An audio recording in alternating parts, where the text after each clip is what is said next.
Friends, welcome to Vinosri channel. So இன்றைக்கி நம்ம இந்த வீடியோவில் என்ன பார்க்க போகிறோம் அப்படின்னு பார்த்தீங்கன்னா இன்றைக்கி வந்து நிறைய பேருக்கு அந்த இது பிடிக்கும், நிறைய பேருக்கு அந்த இது பிடிக்காது. ஸோ என்ன அப்படின்னா, நான் வந்து இன்றைக்கி சேமியா உப்புமா பண்ண போகிறேன். ஸோ உப்புமானாலே நிறைய பேருக்கு பிடிக்காது, எனக்கும் சுத்தமாக பிடிக்காது. என்னடி சொல்கிற? நீ என்ன சொல்கிற? என்ன மாதிரியே உங்களை யாருக்காவது உப்புமா பிடிக்காதுன்னா மறக்காமல் கமெண்ட் பண்ணிடுங்க. நான் வந்து அப்புறம் வந்துட்டு உப்புமா பிடிக்கிறவங்களா இருந்தால் ரெட் கலர் ஹார்ட் கமெண்ட் பண்ணுங்கள். பிடிக்காதவங்கன்னா எனக்கு உப்புமா பிடிக்காதுன்னு கமெண்ட் பண்ணுங்கள், ஓகேவா? இப்போ வந்து நான் உப்புமா வந்து செய்வேன், எனக்கு செய்ய மாட்டேன், என் ஹஸ்பண்டுக்கு செஞ்சு கொடுப்பேன். அவங்க சாப்பிடுவாங்க, அவங்க எல்லாமே சாப்பிடுவாங்க, எல்லா உப்புமாவுமே சாப்பிடுவாங்க. ஸோ என்ன சொல்ல சொன்னா என்ன சொல்லிட்டு இருக்க? அவங்களுக்கு தான் நான் செய்ய போகிறேன். ஒரு ஆளுக்கு மட்டும் செய்கிறதா எப்படிங்கிறது நான் இதில் வந்து போட்டிருப்பேன். நீங்கள் நிறையா செய்கிறீங்க அப்படின்னா எப்படி செய்வீங்க, வேறு டிஃப்ரெண்ட்டாக செய்வீங்கன்னா அதையும் எனக்கு கமெண்ட்டில் சொல்லுங்கள். வாங்க வீடியோக்குள்ளே போகலாம். நீங்கள் இப்போ தான் ஃபஸ்ட் டைம் நம்ம சேனலில் பார்க்குறீங்க, மறக்காமல் லைக் பண்ணிக்கோங்க, ஷேர் பண்ணிக்கோங்க, சப்ஸ்கிரைப் பண்ணிக்கோங்க, அப்படியே பெல் ஐக்கானை கிளிக் பண்ணிக்கோங்க. மறக்காமல் வீடியோ ஸ்கிப் பண்ணாமல் ஃபுல்லாக பாருங்கள். வாங்க வீடியோக்குள்ளே போகலாம்.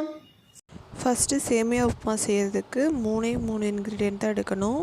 என்னென்னா வெங்காயம், கருவேப்பிலை, ஒரே ஒரு வத்தல். ஏன்னா நான் ஒரு ஆளுக்கு தான் செய்ய போகிறேன், அதனால் ஒரு குட்டி சைஸு பெரிய வெங்காயத்தையும் ஒரு வத்தல், ஒரு 4-5 கருவேப்பிலை போட்டு கடுகு தாளிப்பு வந்து செஞ்சிடலாம். நம்ம வந்து நல்லா லைட்டாக உப்பு போட்டு தேவையான அளவு உப்பு போட்டு நல்லா வதக்கி விடணும். நான் வந்து இதோட சேர்த்து கடலைப்பருப்பும் போட்டிருக்கேன். கடலைப்பருப்பு போடும்போது இன்னும் நல்லாவே இருக்கும் சேமியா வந்துட்டு. உப்புமாவே நல்லாயிருக்கும். எல்லா உப்புமாவுமே கடலைப்பருப்பு போட்டிங்கன்னா சூப்பராக இருக்கும், நான் போடுவேன். நல்லா வதக்கி விட்டுக்கிட்டே இருக்கணும். நல்லா இந்த மாதிரி ப்ரௌனிஷாக நல்லா வெங்காயம் வதங்கினதுக்கப்புறமேட்டு நம்ம வந்துட்டு தண்ணி ஊற்றணும்.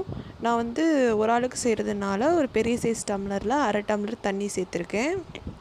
நமக்கு தேவைன்னா இன்னும் கொஞ்சம் கூட நம்ம சேர்த்துக்கலாம்.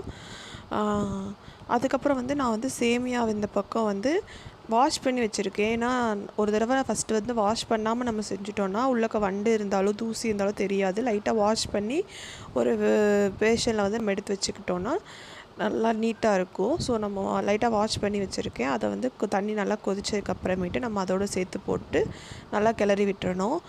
சேமியாவில் வந்து சுகர் சேர்த்து சாப்பிட்றவங்க வந்து தண்ணி கொதிக்கும் போதே சுகர் வந்து போட்டிங்கன்னா தனியாக நீங்கள் சாப்பிடும் போது சுகர் போட வேண்டியதில்லை, அப்படியே எடுத்து வச்சு சாப்பிட்றலாம். கேசரி மாதிரி இருக்கும். நல்லா மிக்ஸ் பண்ணி விட்டுகிட்டே இருக்கணும், அடிப்பிடிக்காமல் கிண்டி விட்டுட்டே இருந்தீங்கன்னா இந்த கன்சிஸ்டன்சியில் இந்த மாதிரி கொஞ்சம் நல்லா அடியில் ஒட்டாமல் நல்லா தண்ணிலாம் வற்றி வரும்போது நம்ம வந்து இறக்கிட்டு அதை வந்து சர்வ் பண்ணிடலாம். அவ்வளோதான், இன்றைக்கி சேமியா உப்புமா ரெடி. தேங்க்ஸ்.